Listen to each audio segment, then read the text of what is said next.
Assalamualaikum warahmatullahi wabarakatuh. Selamat pagi siswa-siswi kelas 3 dimanapun kalian berada. Alhamdulillahirrahmanirrahim, senang sekali Pak Rifan bisa kembali menjumpai kalian dalam pembelajaran jarak jauh ya, atau pembelajaran dalam jaringan atau pembelajaran secara online begitu ya.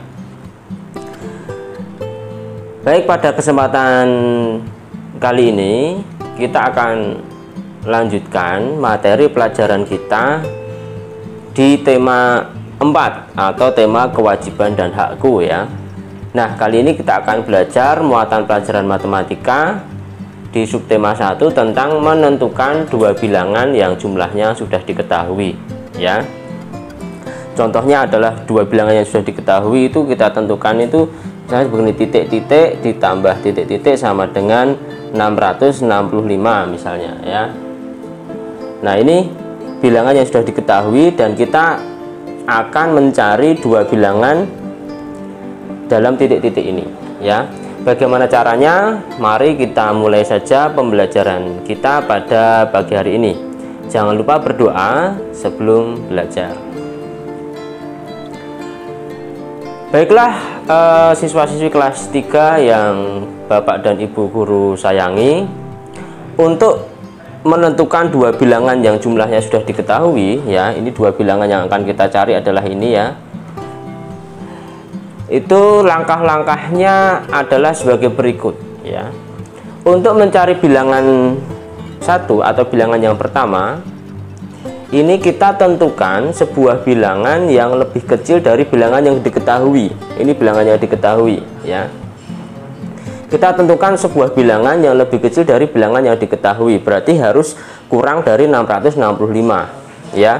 Mungkin 600, 500 atau 470, bebas ya, terserah. Yang penting lebih kecil dari bilangan yang sudah diketahui atau lebih kecil dari 665. Nah, kemudian kalau sudah untuk menentukan bilangan yang kedua ya, caranya adalah kurangi bilangan yang diketahui ini, kita kurangkan dengan bilangan pertama ya, kita kurangkan dengan bilangan pertama.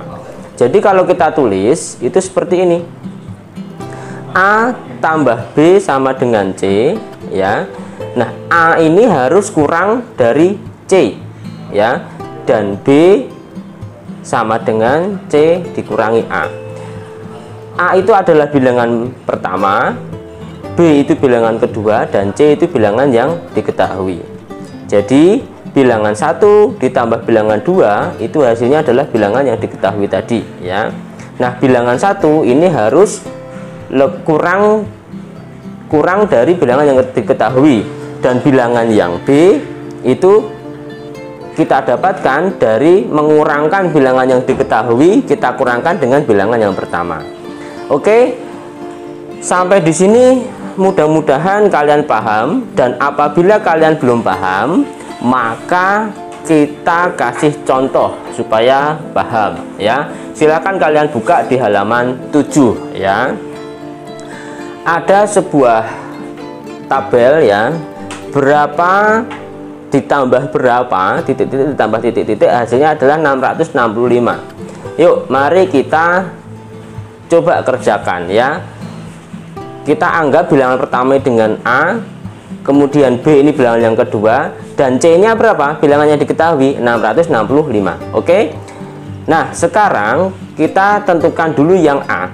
A ini harus kurang dari C ya, harus lebih kecil dari C, harus lebih kecil dari 665.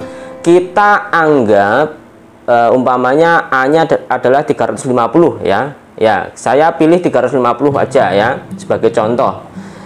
Ya. Oke, 350 berarti kita tuliskan 350 ditambah B. B-nya nanti kita cari sama dengan 665. Oke. Nah, B-nya sekarang kita cari 665 dikurangi bilangan pertama. B itu adalah bilangan yang diketahui dikurangi dengan bilangan yang pertama. Bilangan yang diketahui itu 665 dikurangi bilangan yang pertama berapa? 350. Berapa 665 dikurangi 350 ya? 665 dikurangi 350 ya. Oke, 5 kurangi 0 sama dengan 5, 6 dikurangi 5 sama dengan 1, 6 kurangi 3 sama dengan 3 ya. Jadi hasilnya adalah 315. B itu sama dengan 315. Nah, jadi kita bisa tuliskan hasil akhirnya adalah seperti ini. 350 ditambah 315 sama dengan 665 ya. 350 itu adalah A atau bilangan yang pertama, 315 itu adalah yang B atau bilangan yang kedua, dan 665 adalah bilangan yang sudah diketahui ya.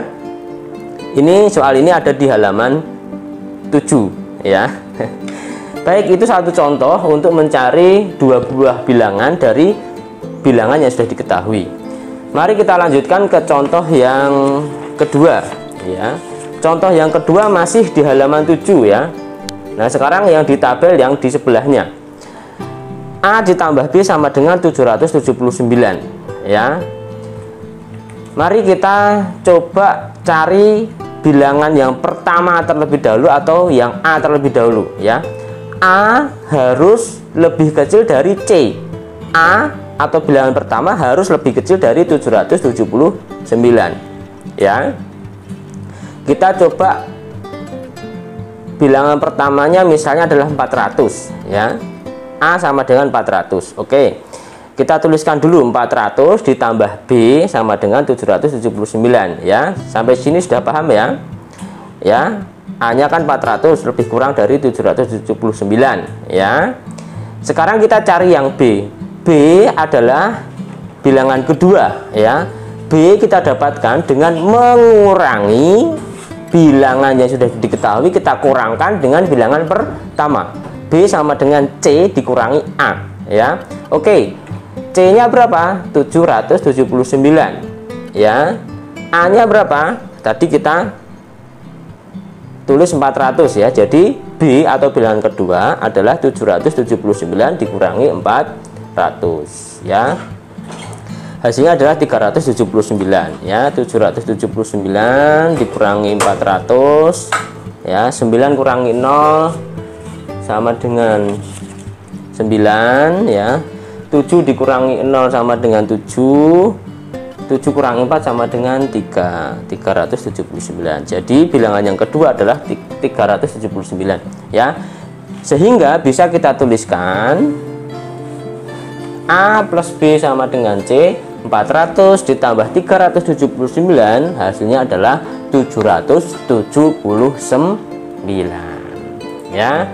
Nah, silahkan kalian lanjutkan ya tabel tersebut ya di halaman 7. Mudah-mudahan sudah paham ya anak-anak ya.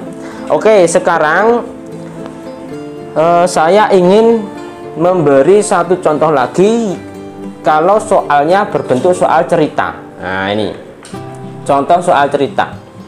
Oke, saya sudah tuliskan soalnya. Oke. Ibu membutuhkan 5.000 gram tepung untuk membuat roti ya. Tepung yang ada di rumah masih kurang, sehingga ibu perlu membeli tepung lagi ya. Nah, pertanyaannya, tuliskan kemungkinannya berapa gram tepung yang ada di rumah ibu dan berapa gram tepung yang masih perlu dibeli oleh ibu ya. Oke, kita tulis dulu ya. A plus B sama dengan C ya. Oke, kita anggap A itu adalah tepung yang ada di rumah ya, yang akan kita cari. Yang B adalah tepung yang perlu ibu beli ya, sedangkan C adalah tepung yang ibu butuhkan.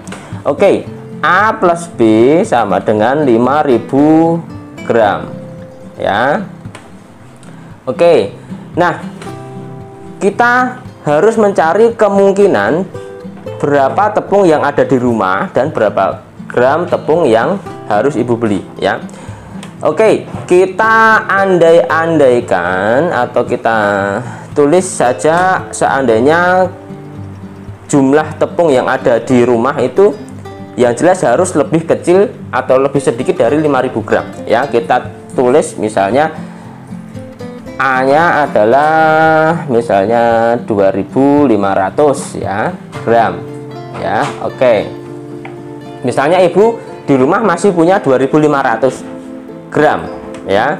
Jadi 2.500 gram ditambah B ini adalah tepung yang perlu ibu beli ya, sama dengan 5.000 gram jumlah tepung total yang dibutuhkan ibu untuk membuat roti ya. Oke, nah berarti kita sekarang sudah ketemu jumlah tepung yang ada di rumah ibu ya. Kita mencari tepung yang harus ibu beli ya.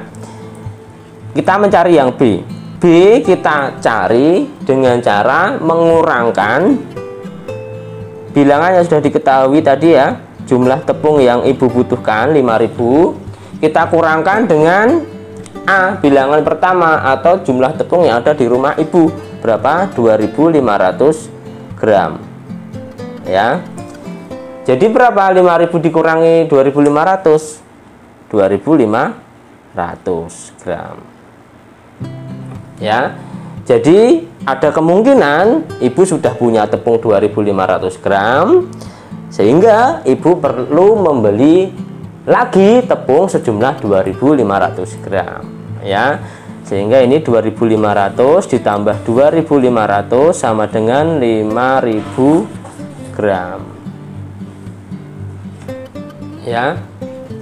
Pak, kalau misalnya saya untuk bilangan A-nya tidak 2.500 boleh aja. Kita coba ya, kita coba satu lagi ya.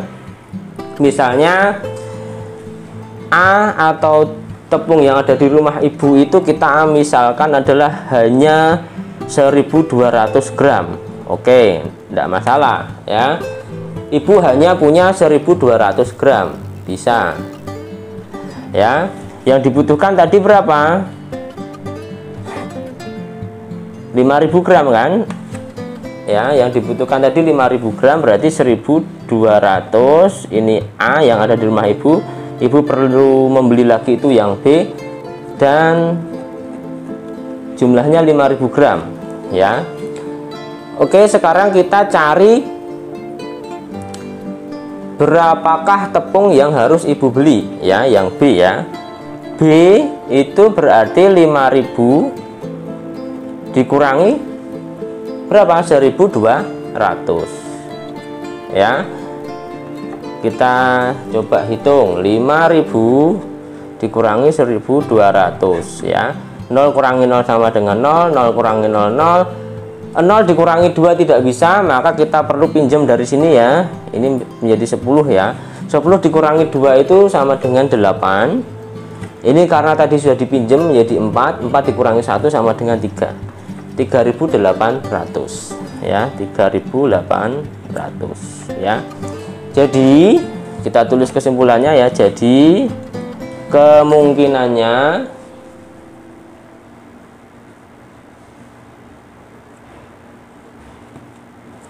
ibu sudah punya ya 1.200 gram tepung ya, dan harus membeli 3.800 gram tepung ya untuk membuat kue.